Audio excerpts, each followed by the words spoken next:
My name is Robert Hawkins. I'm the MLA for Yellowknife Centre, and that is the downtown riding of the City of Yellowknife. Well, first, there's a lot of issues going on here, and I'll be quite direct. The autonomy of the Alberta, excuse me, the autonomy of the City of Edmonton has never been in question about their authority as to, do they have the right to do this.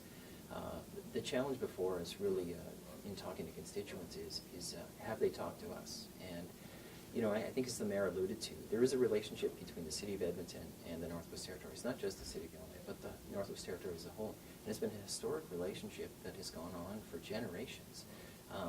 Now, the big issue recently, of course, is we all followed the plebiscite issue and how it failed and how it failed so closely. But the margin of discussion really should have expanded to us as a territory. The City of Edmonton, I think, should have recognized that, they like to call themselves the gateway to the north, but when does that apply? And again, I'm not suggesting that the Edmonton city government shouldn't have the authority to close their airport or change their mind on what they do. But the fact is, I wonder, in looking at recognition of many issues such as opportunity, business, health and safety of our people, had they been weighed and balanced fairly? And I think that ultimately becomes the issue for me, at least when I talk to constituents. Now, if I was to say, for example, health and safety, in talking to the health minister here in the Northwest Territories, we have, as you had mentioned, in the range of 1,000 medivacs, but ultimately we have at least a little under 200 that are a health and safety risk, whereas they're traveling down and their health needs to be assured in a safe way very quickly. We have a little under 100 that it is down to minutes, if not very short strokes, whether they're going to survive. So I mean, do we question what do we do for those 100 people, and then what do we do for those 200 people that are now on life or death situations where it's very critical? And that's the type of discussion. Now, opportunity lies before the City of Edmonton to include the Northwest Territories, I think, in this discussion. And I think I don't think it's a far reach to say, would they want our opinions? I think it matters because we, in my view, are constituents of Alberta as well, and of course, directly constituents of Edmonton because of our historic relationship. The Muni played a large role in the north because, of course, as you would be well aware, we used to land 737s there for many, many years. Yellowknifers, Northwest Territory citizens use that airport, as you had sort of rightly said, as an economic window, or I should say doorway to that city for many years. And I think that really changed the scope and balance of what our relationship was, because people like getting on the plane, landing in the Muni, and 10 minutes later, after you got your bags, obviously, but 10 minutes later you could be at the Kingsway shopping, you could be doing business, you could be visiting family at the Royal Alex who were there, you could be out and about. It was a great relationship.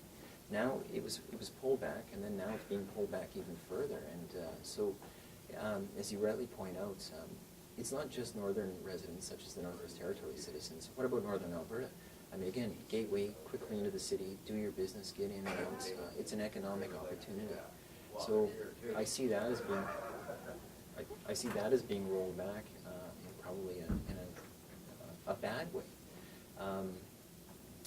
As the mayor has cited, and I've done a bit of looking into this, and I wonder about the environmental impact of an airport being developed immediately for housing and that type of residential development. I mean, I sort of question the reality of, is that going to be the case? One thing I'd view it as, it's easier to keep an airport open than it is to open up an airport in a residential zone. So, I mean, you're literally, by taking away the first of the two runways, I mean, it'll clearly put the last nail in the coffin as to the direction it's going. I mean, with all due respect, no one wants an airport in their neighborhood. However, if you move to an airport, a jurisdiction that has an airport in it, you sort of recognize that that's sort of the fabric of where you're moving. So I can assure you that if the City of Edmonton or any other organization tried to reopen the airport for a longer-term strategy, I suspect you think that the less than 75,000 that sign the petition, there will be 2 or 3 or 4 times that many saying don't open it back up, because of course people don't want to be bothered. So I guess the opportunity loss needs to be evaluated and equated in this particular situation.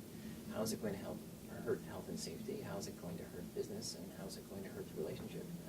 And I think those impacts probably haven't been weighed fairly, measured fairly, and considered. So I think that's some of the challenges before us. I'm actually in a kind of an interesting position. I'm actually going to Edmonton on Monday, and I actually have my office trying to reach Mayor Mandel's office to see if I can speak to him for about 15 minutes while I'm there for a couple of days.